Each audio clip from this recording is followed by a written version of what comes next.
I don't think I really have to introduce you. I think everybody here pretty much knows who you are. So Yeah, I don't know Mary or Terry, I don't think, but for anybody that doesn't know me, I'm Alex Blake, and on a family ranch just north of Big Timber.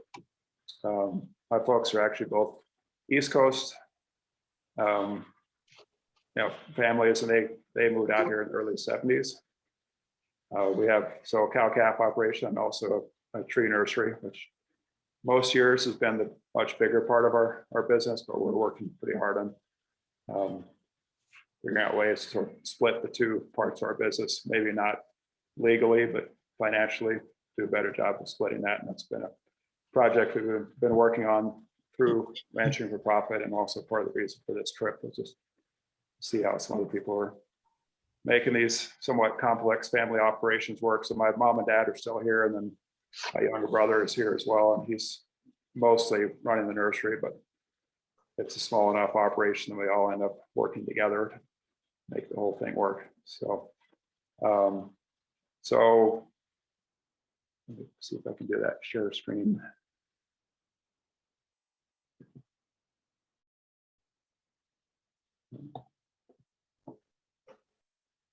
There we go.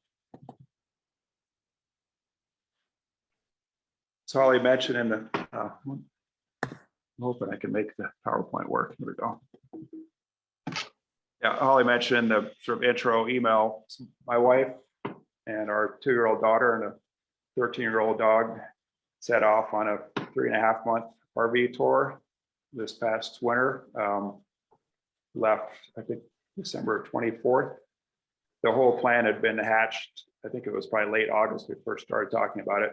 And I kept thinking about, I guess for anybody here who's been through any of the Ranching for Profit schools, they always talk about the whole, the concept of thinking about something that's seemingly impossible, and if you could do it, sort of thinking about what the outcomes would be. And when my wife Abby, and I'm backing up there, Abby was supposed to be on this call but couldn't make it this evening, unfortunately. But I'm sure she'd have some great and different perspective from mine on the whole thing. But I'll share what I can. So anyway, when she mentioned that back in August, that we should just take off for a couple months this last winter, my first response, which I think would probably be the same for most people in this world, was no way that's going to work. And well, looking back on it now, I'm so happy we did figure out a way to make it work. And partially it was the stars sort of aligned. There was a guy that started working for us last summer who was willing to stick around for the winter, actually moved into our house, took care of the animals we left behind. So dogs, cats, horses, and then cows. And we're May, June calving. So winters like last year in particular, it was relatively easy for us to be gone. My dad was fairly convinced that everything was going to fall apart with us being gone for that long, but we're happy to prove him wrong on that. So anyway, left late December and did 3.5 months, about 12,000 miles total drive. We did visit family and friends along the way, but whenever possible, we tried to visit different farms and ranches as well. You can see on that map, we went sort of counterclockwise, starting in Big Timber. The blue dots, and I apologize, it's not a great map, but those blue dots were where we stayed throughout the trip. I'll just run through some of these slides. And I guess the slides that I have here are mostly just kind of the ranch visits. I won't bore everybody with the details of the non-ranch portions. So Holly mentioned one of the places we went to was a ranch outside of Marfa, Texas. It's owned by the Dixon Water Foundation. And they last year, they're I think a 12 to 15 inch rainfall, so pretty similar to what we are here in South Central Montana at least. They were 3 inches last year, and I think have continued to be pretty dry since then. But this picture for me tells a lot about what those guys were doing with a solid drought plan in place. And they are fortunate they have a separate ranch north of Dallas that gets much more reliable moisture there. So they were able to ship a lot of their cows off this particular ranch. But there's a couple, I think you can see, I don't know if you can see the whole screen, but there are a couple of calves you know, all these cows still had calves on them. They were being moved every day, getting fed a little bit of cake, but basically no hay. And seeing cows in that condition in that country was pretty neat. And there was, you know, every other ranch we visited or we drove past in that part of Texas, the cows were truly just eating dirt and looked terrible. So that was a pretty cool eye opener right off the bat for us. Seeing what can be done with a good drop plan. And I know we discussed that a couple of weeks ago on one of these calls or a couple of months ago, but that was kind of neat to see that in place. There's the same ranch, and again, looks like pretty much zero vegetation, but with solid plan in place and those daily moves, those cows are holding pretty good condition. I guess just backing up a little bit, we didn't really have a set itinerary. We knew a couple of places we wanted to visit, and again, family and friends we were hoping to see, but a lot of these places we got to see were calls or cold calls just a couple of days in advance. And then we did later in the trip through Jim Garish and a couple other connections, got to see a few places that, again, those visits were set up a little bit in advance, but we really wanted to stay flexible in this whole trip. So that was part of the reason we didn't have a whole lot set up going into it. This was another place we visited in Texas, and that's the kind of aftermath of bale grazing. Again, very similar drought conditions. But again, pretty neat seeing people trying to do a lot of the same things we're working on here in pretty similar brittle environments. And this place, like all the neighbors had completely destocked or sold all their cows. This place was still running cows. And, again, doing some pretty advanced stuff in terms of how they were doing their grazing, but their cows were still on the place. Pretty cool in Texas, and we saw this a lot of other places. Like all these ranches are involved in pretty much every program you can think of.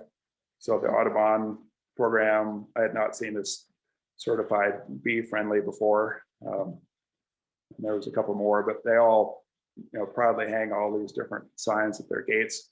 The other thing worth pointing out, the bottom left sign there, Texas, and I guess I'm curious about what Montana has in place, but Texas has great laws in place to protect any ranch doing any kind of agritourism. So it protects against liability. And that was one of the things we were thinking about during this trip, was how we might be able to do more in our place, sort of agritourism related. But I think for us, still a bit uncertain what sort of liability or what added insurance we'd have to do any of that kind of work. And speaking of, this is a place also in Texas that still a working ranch, but they had put in, I think, 25 or 30 miles of bike trails. So they were located between San Antonio and Austin, just off of, I think it was I-10. But yeah, pretty cool example, again, of somebody doing something outside the box on their place. And talking briefly with the owner, he said this was one of the reasons they were still operating, is that they had set up this bike riding deal, and they had, I can't remember, I think it was $15 or $20 to ride per day, and pretty steady flow of people through there. And that's, again, I guess backing up to some of our thoughts about doing this trip, was just wanting to see some different models and seeing some smaller operations that were doing some different enterprises outside of conventional cow-calf. This is our Mabel meeting Mabel, the dairy cow. That was her fist bump is her standard greeting. She still does that. But one of the things we used for this trip, so we were traveling in a 36-foot fifth wheel, and we stayed some at RV parks, but we stayed as much as possible at different farms and ranches. And there was a pretty cool app called the Harvest Host that you stay for free. But the only expectation is you'll then buy products from the farmer, ranch, or brewery, or whatever it might be. So we stayed at a bunch of cool spots. This is a brewery in New Orleans that we stayed at. And I guess our thought the whole time was, you know, if we can spend the same money we'd spend at an RV park for, basic services, but in this case, end up with beer or beef or whatever else it was. It's a pretty good setup for us. This is from White Oak Pastures in Georgia, and I think Holly sent a link to their website too. I guess for people who have been in the regenerative world for a while, Will Harris at White Oak is a pretty big name, and this was a visit set up through Carrie Balkin, who's a WSC board member. But super diverse operation. They have, I think, 10 different species of animals they run on that place. They do all on farm, on ranch processing, massive composting program, and then they have really cool general store and a restaurant right there on the ranch. They're in between Atlanta and Tallahassee, so they do get a lot of traffic through there. But again, pretty neat seeing, basically in the middle of nowhere, Georgia, this operation that brings probably, I would guess, 50 to 100 people through there every day. And again, very diverse. They employ, I think the number's close to 200 people in the local community. This is also that place, and this was one of many eye openers for us. The difference in soil and moisture, what they can do in a place like that farm. And this was, they had a really wet spring, but this was the pasture they had been grazing, I think, maybe a couple of weeks before we were there. And pretty scary from our perspective, looking at that, seeing how that could ever recover or in a timely manner recover from that. But that was just standard deal for those guys, and they weren't at all concerned about the impact they were having from that. So I guess the ultimate disruption on that piece of ground, and my guess from seeing the rest of that property, that would be 2 feet of grass. I would guess 2 or 3 months after that picture was taken. So they're I forget 60 inch plus rainfall and really deep sandy soil, so well drained. This is also on that White Oak Pastures. These are old cotton wagons that they've converted into mobile chicken tractors.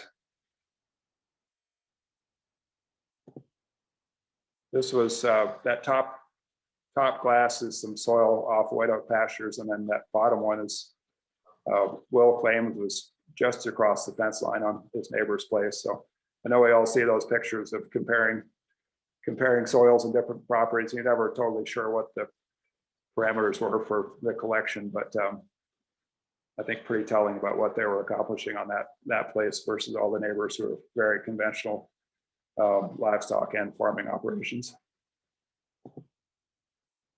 This was from another place we visited, also through that Harvest Host program. This was in Georgia. This guy was making different oil seeds. I'll send a link to this guy's place afterwards. Just pretty cool example of a small family farm. They were doing very conventional row crops and kind of struggling, trying to figure out how to keep all the family involved.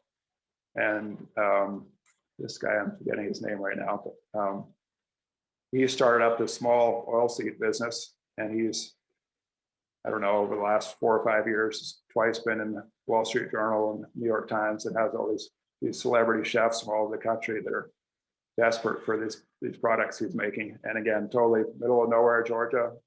They have a little shop in this town of, I don't know, maybe 50 people, and selling all kinds of super high-end oils and other flour type products. So got a pretty cool example of somebody just making it work, totally thinking outside of the box. So our trip was definitely not all business. This was at Woodford Reserve Distillery outside of Lexington, Kentucky. And this is the final picture. And I apologize, I kind of threw these pictures together pretty quickly, so not comprehensive of the whole trip. But I guess ultimately, this picture for me represents, and we're meeting here, or we spent the night with a couple of folks involved in the Sandhills Task Force in Northwest Nebraska. I think of all the visits we did, these ones are like where we got to just spend time with people. That was, for me, the most meaningful part of the whole trip. Now, I guess I was talking before everybody got on. We had 5 visits lined up in Texas, a couple ranches we were really excited about seeing, one of them being that Birdwell Clark Ranch. They are just northwest of Dallas. Some of you probably know their operation. They run something like 5,000 yearlings on that ranch. But anyway, all 5 of the places we were supposed to visit had to cancel because that was that week of the huge Texas storm. So again, at times I felt like we were sort of missing these great opportunities to visit ranches along the way. But in the end, it was the people we met that were, I'd say, the most important part of the whole experience. And we definitely realized throughout the travels that we were seeing people or seeing these ranches that are very different environments than ours, but ultimately everybody's dealing with the same issues, the same challenges with family dynamics, that sort of thing that we have here. But I think for us, just being on the road and getting away from our place here was a big part of the whole experience.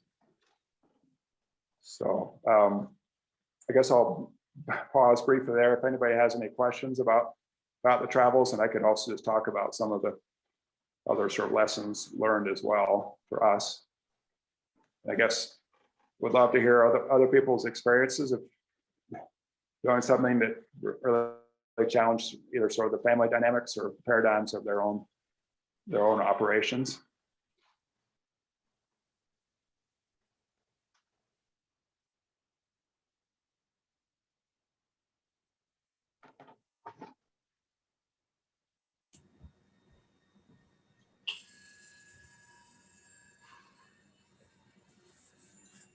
So Go ahead, Holly.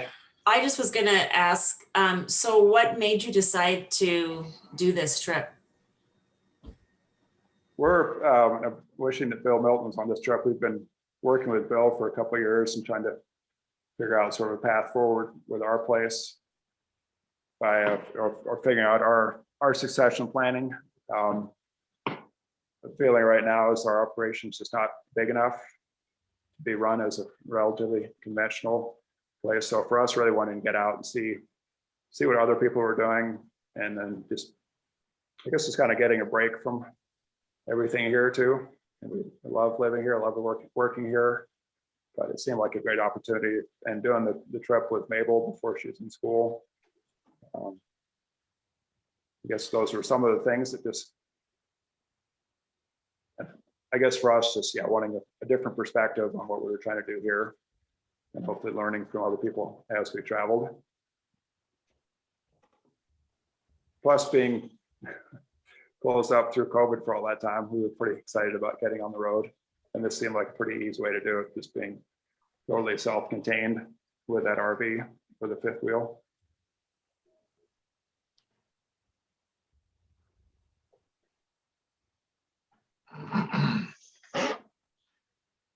So I guess I've made a couple of notes of some of the other sort of takeaways for us.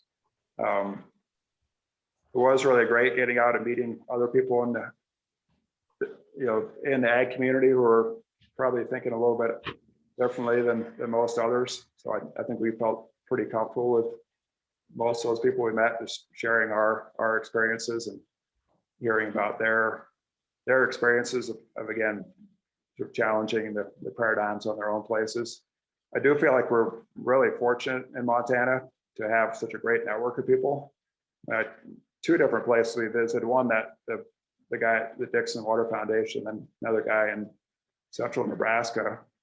Both of them said they basically had zero support network for what they were trying to do.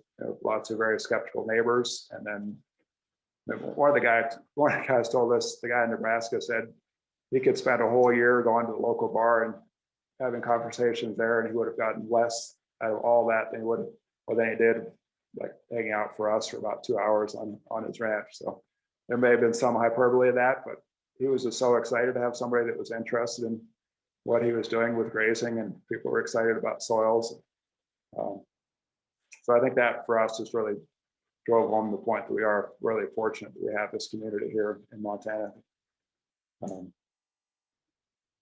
I guess it still feels like we can be pretty isolated here, but there is this network, and certainly right here in Big Timber, we have a great community of people think along the same lines. Other things I mentioned this before, but when Abby first mentioned this trip or first proposed this trip to me, I immediately went to sort of all the worst case scenarios. But then I know my dad was there the entire time we were gone. Certain things were going to fall apart, but I think anybody who's been through that Ranch for Profit program knows that sort of challenge of, like, think about how you could leave your place for 6 months or a year or 3 months, whatever it is, and recognizing, like in my case, recognizing that for us being gone that long, if our place had totally fallen apart, then we probably shouldn't be here in the first place. Like, if you have a pretty good structure program set up, the right people that you can trust and feel good about taking care of things, then the wheels pretty likely aren't going to, the wheels aren't going to fall off being gone that long. I think, we definitely, no surprise, but the family dynamics and figuring out generational transitions on ranches is a pretty common theme everywhere we visited.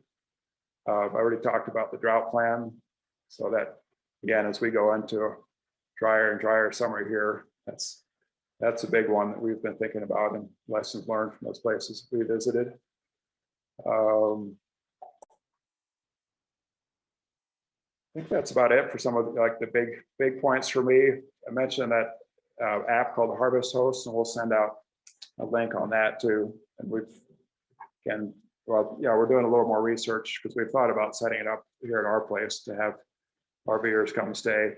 Big things would be making sure you have product to sell to make it financially viable. So we use that Harvest Host, and then there's another app called Hip Camp.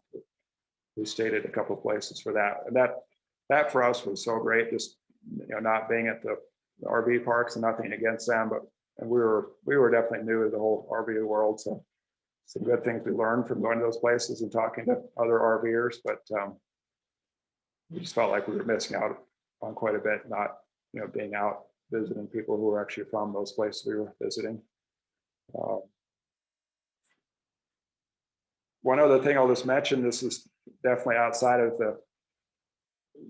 the ag world, but I'd say one of the most meaningful visits for us to this whole thing, and this was a connection through Jim Garish, but a young couple, very new to ranching, but through Jim, Jim had helped them buy or advised them on buying a property in southeast Nebraska, and they were about a week after we were there. They were expecting 400 yearlings, and again, they were totally new to this whole thing, but such a cool experience spending time with that family and talking about all kinds of things that were not at all ag related. But one of the things I got turned on to from that was I guess it's an app, but a guy named Sam Harris, who does this app called Waking Up, and it's all about mindfulness training, which again, totally outside the box here, but that for me, I've been doing like a daily, it's like a 10-minute session on basically it's meditation, mindfulness, but that of all the things we saw on this trip or learned about on this trip it's been pretty transformative for me. And it's certainly in my case, and I'm sure many of you as well, this time of year and plenty of other times of year, the stress level gets so high, and I'm like many people, laying awake at night, 2 a.m, stressing about weather or whatever else. And that's been a great deal for me, just figuring out how to set my mind at ease at times when I'm the most stressed. And again, I'll share that around, but that was it's one of those many things that we weren't expecting from this trip, but definitely had a big impact on my life since we were on the road.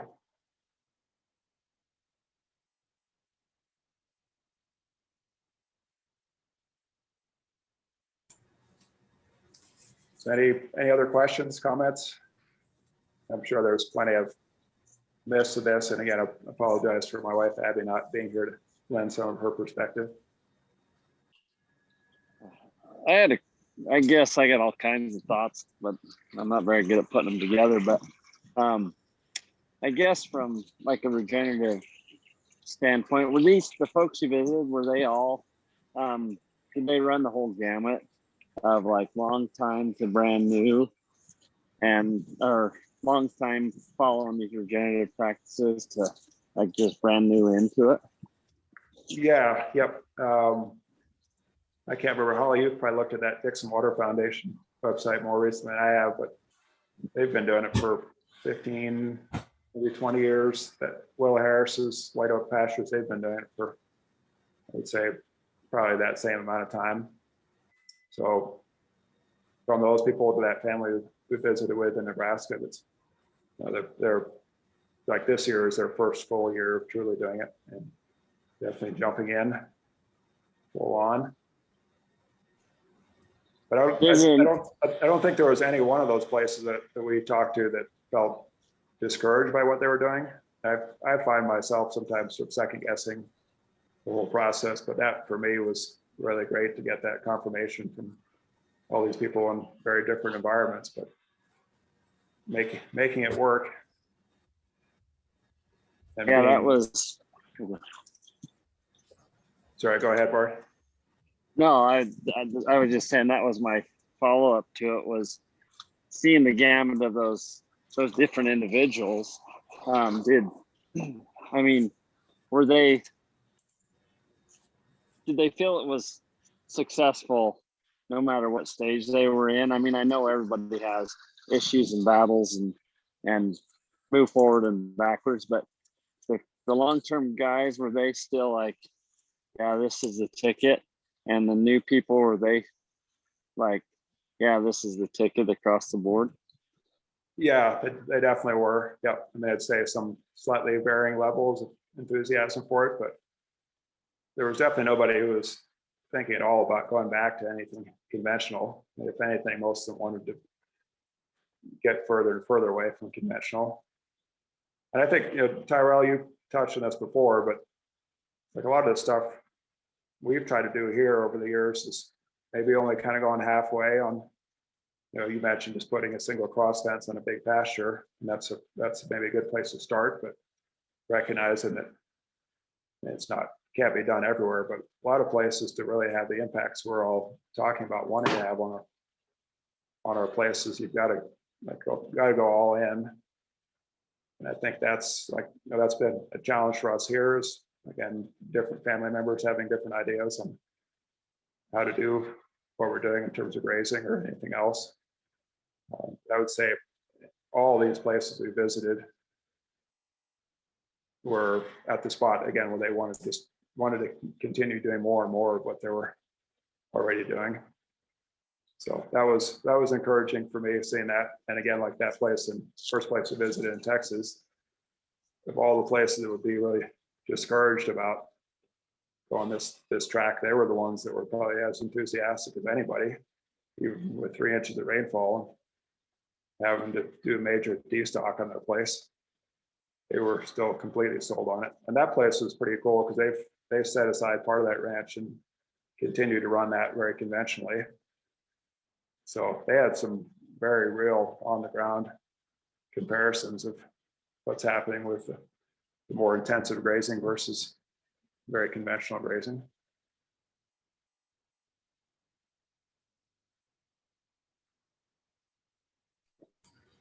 And were people all levels, like hour grazes to splitting a pasture in half, a big pasture in half? Were they all levels, or were they all pretty intensive into it? No, I would say, yeah, all levels. In that Will Harris's place, I think they were doing at times, you know, a couple moves a day at least. That place in Marfa they were doing still daily moves even on that. And I guess that's maybe a better time to be doing it on that super brittle dry ground. The new folks in Nebraska, I think they were going to be doing like every 2 or 3 days, which seemed like a pretty reasonable kind of start in that whole world. That was a cool place because it was pretty much all farm ground, and the ranch that had been more or less, not fully abandoned, but not much had happened on there in a number of years. So it was a really cool opportunity. Bart, maybe similar to some of that stuff you guys are working with.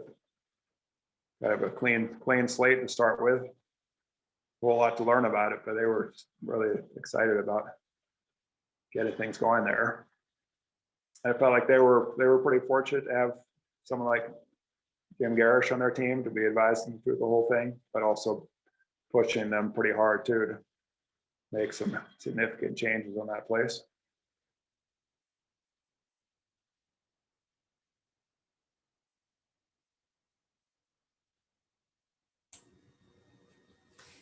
I guess- Bart, not to put you on the spot, but I think some of the people on this call heard about what you've done, what you're doing with that new property outside of Missoula, but those are the kinds of places, the people we were trying to connect with on our trip. So pretty neat hearing what your story is with that place. Obviously thinking outside of the box and bringing some different players in to make that whole thing happen. And we're just trying not to go backwards here. Are you on that property right now? Yeah, I'm just walking around looking at some of the stuff we've been trying to do, seeing if it's working or failing or what. So What are you seeing so far there? oh, we've had 3 really good years, and this year's been a lot tougher, and I've definitely been making some mistakes, but I'm seeing Mother Nature is amazing. How if you just get out of her way, she'll kind of fill in for you. But we've had like I said, the 3 amazing years of precipitation, and we've been, this time of year, and I don't know, I might be totally messing up here, but like we don't have pivots or anything. We just got some flood irrigation. But like what we're doing is we're running all of our stocker cattle on south facing slopes that are mainly cheatgrass covered, and then there's a lot of native stuff there, and then we calve out on these native hillsides too, and we just try to stockpile all of our irrigated. We'll hit our irrigated twice during the growing season, but then we stockpile for the winter. But the thing that I'm seeing this year is like it was so cold. We had good soil moisture, but it was so cold we never got any growth. And then by the time we got the warmth, the soil was gone, and then we didn't get any moisture until 2-3 weeks ago. And like on that native stuff, like we went into a place that we'd rested for 2 years, and there was only 1 bite's worth of grass even there. And when we went and took we went with the plan, and it looked bad when we left, I thought, but since we've got this rain, it's looking a little better. But I'm just thinking I'm gonna probably have to rest it again another 2 years and hit it at a different time and stuff. So I don't know, I'm just kind of going off, but that's the thing I'm struggling with this year is we just don't have the grass in our uplands. It's like 1 bite. Like you used to could move them, you could leave some cover, but man, 1 bite and it's gone. And so I guess I'm just struggling with, am I really going backwards with that right now? And I should have shifted my whole entire plan. But anyway, I just went off, sorry. I would say that was a common theme too for us in these travels, that like everybody had challenges and everybody had made big mistakes. Not you have there, but like everybody has had those setbacks, and that was pretty inspiring for us, is hearing about how people had kind of stuck with it through all that, and some super frustrating times. But I'd say most of the people we talked to came out of that much stronger and learned a ton from those experiences.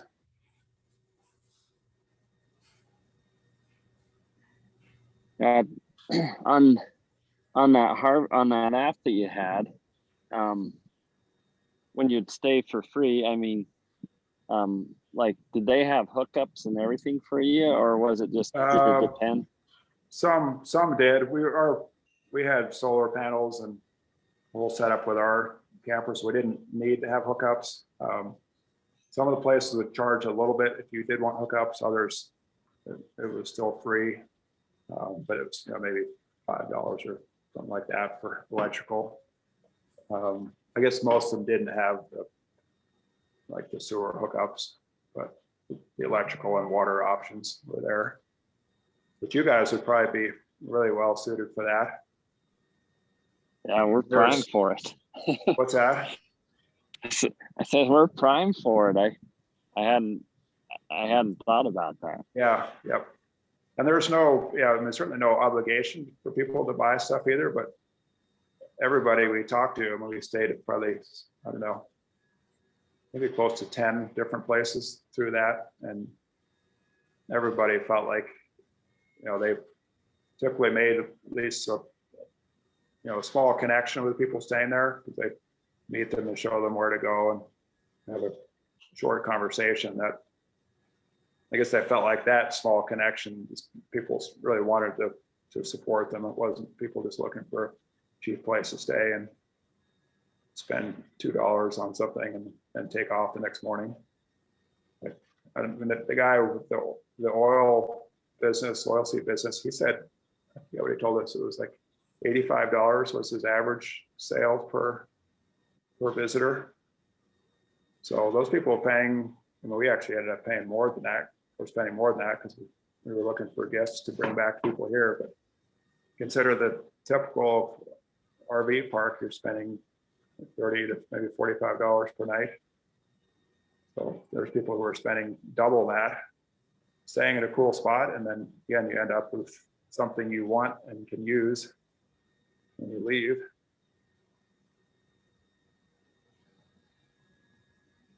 Yeah, that's awesome. I'll check it out.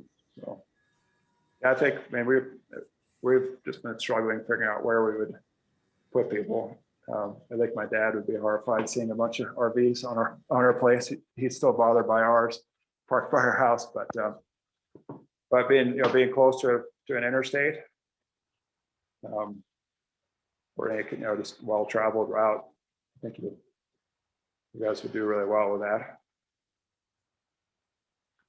So we're actually on the road to Glacier National Park.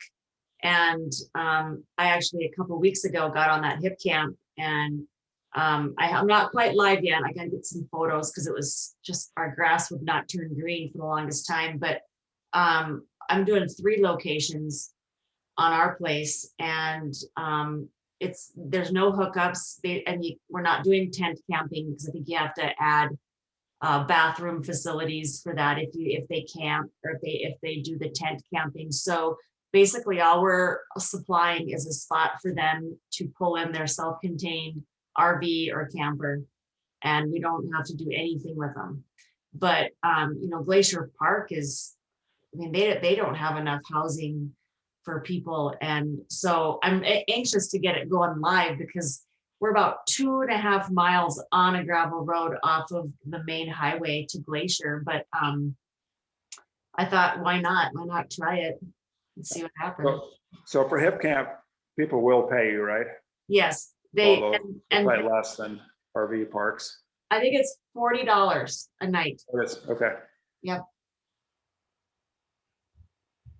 Then will you have any interaction with people, or they just send a map and told where to go, or do you have to show them to their site? Well, I don't know. That's I'm trying to figure out if we put signs where they can, like, you know, spot 1, 2, 3 or whatever, because they're all kind of separated, so they're not going to be close to each other.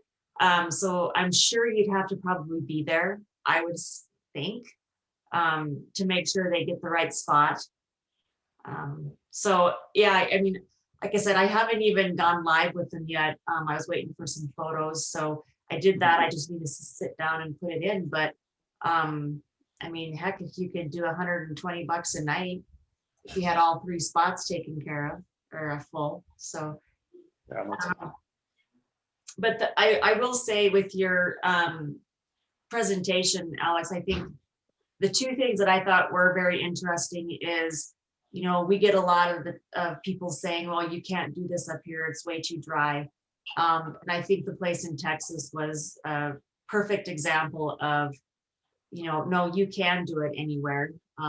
So that you can't use that as an excuse.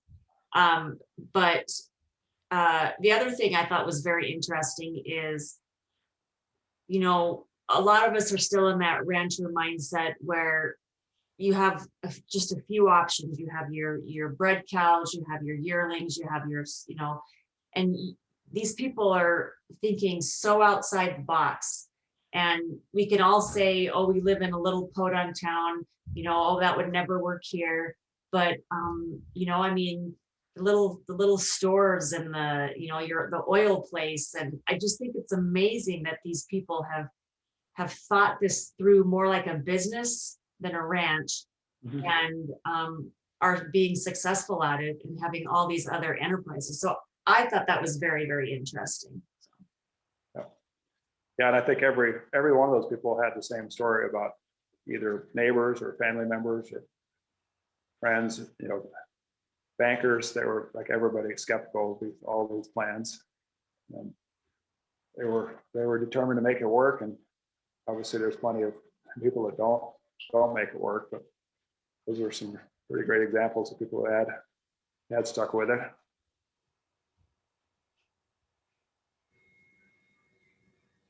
And it's easy for, I've been through 2 of those rancher profit schools. I've been through countless other workshops and spend time with a lot of people who have those sort of challenged paradigms. But it sure is easy to slide back into that, even if you think you're not the type that wants to go the conventional route. But family and other things that weigh on us,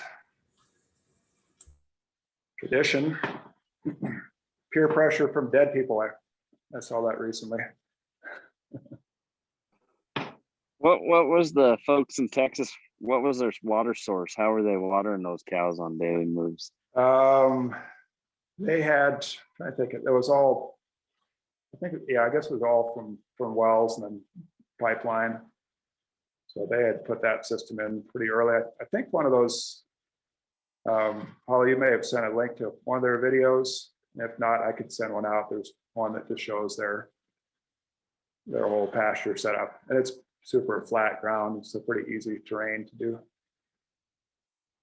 Do some pretty simple stuff in terms of the grazing cells. But I think one of those pictures, yeah, I mean, just tire tanks and pretty similar to. That was one of their tanks there. So again, you can see kind of pancake flat area. That used to be all the water around there used to be all windmills, but now solar pumps, I think, on that place.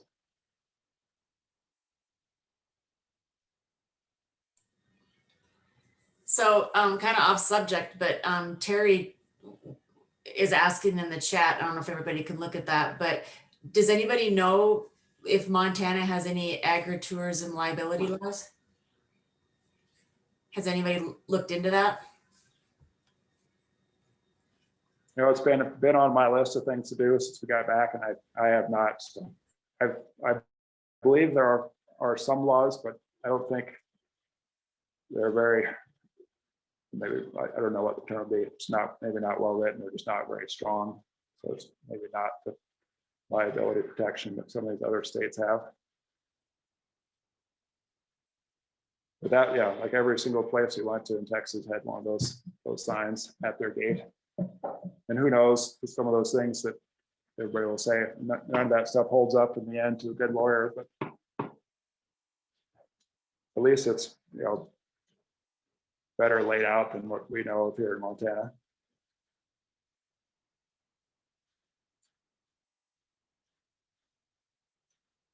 But I certainly know, I have some friends that ranch up near Stanford, and they have a lodge on their place, but they've talked for years about wanting to do more with horses and other things, yes, rides, but they've said push back from their insurance company because the liability exposure just doesn't make it worth it for them. So we've thought about, if we could develop mountain bike trails on this place, but But yeah, I guess when we just haven't been far enough down that road with our insurance company to know what that would look like, if it's just under our general liability coverage, or if we have to keep adding to make that kind of thing work for us.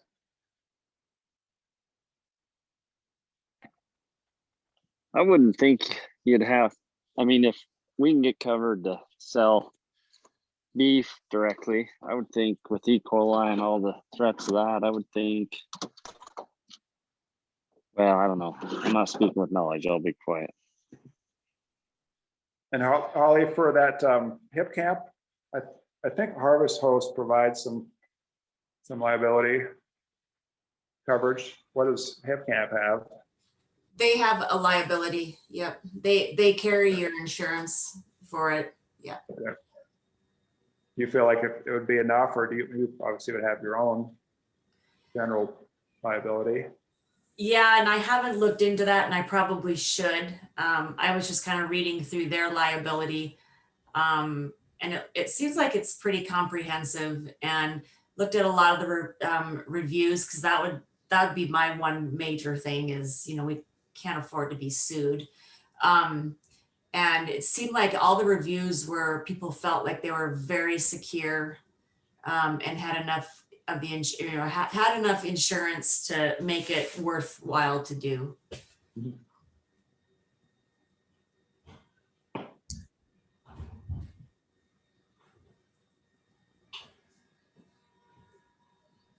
Well, I would think like everybody probably allows some hunting on their place, don't they? And like mountain biking or camping wouldn't be much different than that, would it? Yeah, I don't think so. But these days, it seems like you probably should run any scenario by your insurance agent before making any assumptions. But yeah, I think you're allowing hunters on. But we've recently had that conversation in our family. We don't really know what our added exposure might be for hunters, and it's something we've done forever. But or when we outfit part of our place too, or have released to an outfitter, we don't really know what he has for liability coverage either. Those days of making assumptions about that should be gone, but we've been pretty lax on knowing for sure. Well, I'll have to look at the state statute, but I know from a hunting standpoint, we're covered.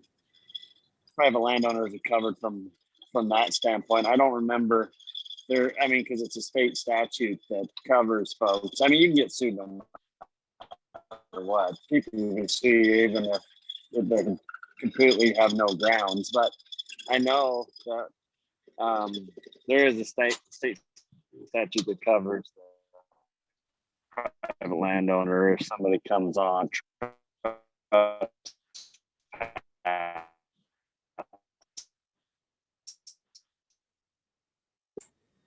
You're breaking up, Bart. Oh, there he goes.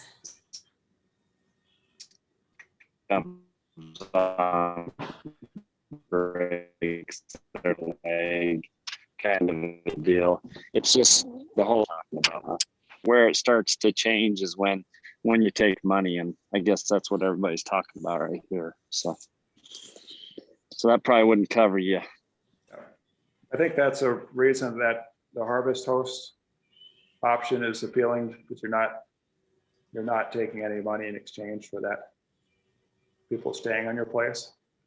So again, I don't know if that totally gets you in the clear for liability, but it probably helps. Yeah, I'll see. I'm going to pull up I'll look into that state statute and see if it covers all that aspects. If you're not taking money, as soon as you take money, that, like I said, that changes. But yeah.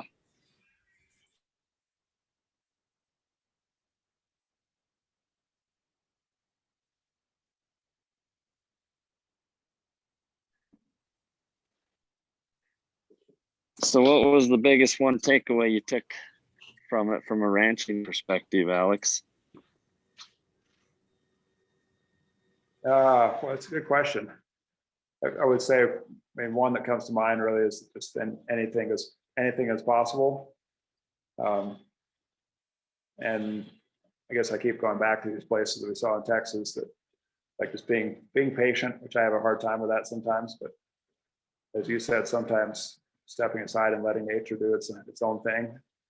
But in this brittle environment here, same as some of those places, that takes a while. It's not a 1 or 2 year transition. And obviously there are plenty of examples that happen in Montana too, but I do find myself getting really frustrated by how long it takes for things to change here. So for me, just being a little more patient, and I think doing this whole trip with a 2-year-old and having a 2-year-old in our lives in general has changed my perspective on a lot of things too. So taking a deep breath sometimes and just let things work themselves out.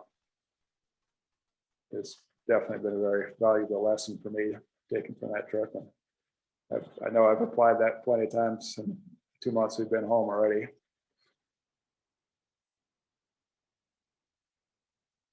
So I think ultimately for me, just that whole trip has confirmed for me that we're doing the right thing here. And obviously plenty of things we could be doing better, and I'm sure will change over time, but I felt much more positive about what we're trying to do on our place coming back from this trip. So that in of itself was made the whole thing very worthwhile. And we get asked all the time, would we do it again? And I say absolutely. I don't know if we ever will do, a similar type trip, but looking back, I have no regrets at all about taking that time away. And again, I think my dad's probably still coming to terms with us taking off for 3.5 months, but I'm glad we didn't cave to the pressure from that part of the family.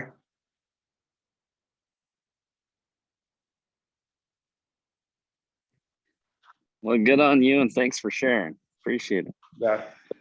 Well, I was thinking today, it was kind of cool to look through all the pictures and write some of the stuff down. We haven't really shared much of this in any kind of detail with people, so happy to be able to do it with a friendly audience. My apologies for stumbling through some of it, but it's kind of fun to share this with people who are probably thinking the same way that we are.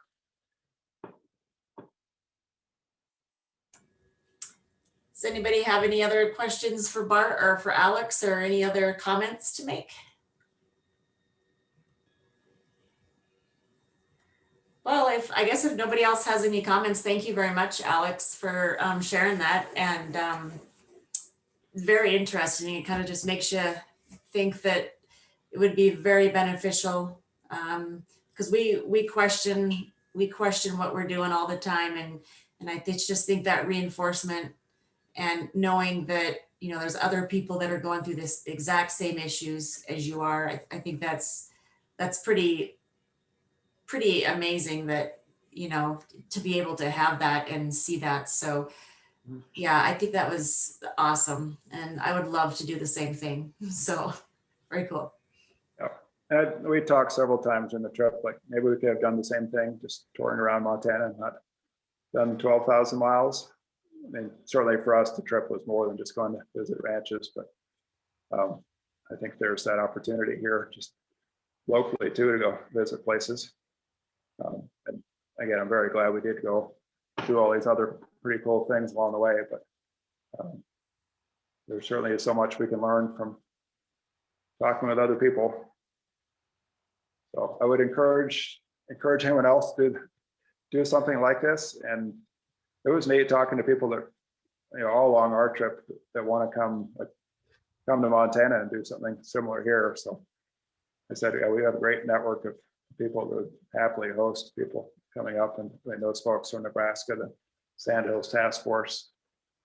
We talked to them about just putting together a bus tour coming up here. They were pretty excited about that. So some of you all might be getting calls or emails asking if you're willing to host. That, I guess, is one other quick note too. All you were talking about when I was asking about how much work it's going to take for you to welcome the hip camp people. I know one of the harvest host people we stayed with in Indiana, he said that was far and away his biggest expense for that whole thing was just the time he spent visiting with people that came, but he said he didn't care at all about what it was costing him. Even if it was a break even with people selling or buying products from him, just in his case, the people he met and just different perspectives he got from people coming to visit was worth every bit of his time. So you might find a bit of the same once you get into it. Hopefully it's pretty efficient setup. You don't have to spend a whole lot of time with people, but you might want to in the end. Right. Yeah.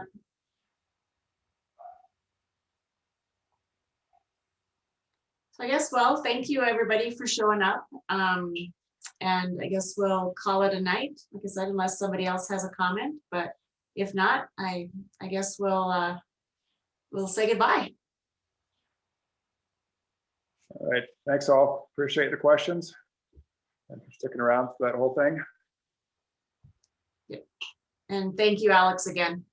Appreciate it. Yeah. We'll get Abby to come on next time and talk about it from her perspective. There you go.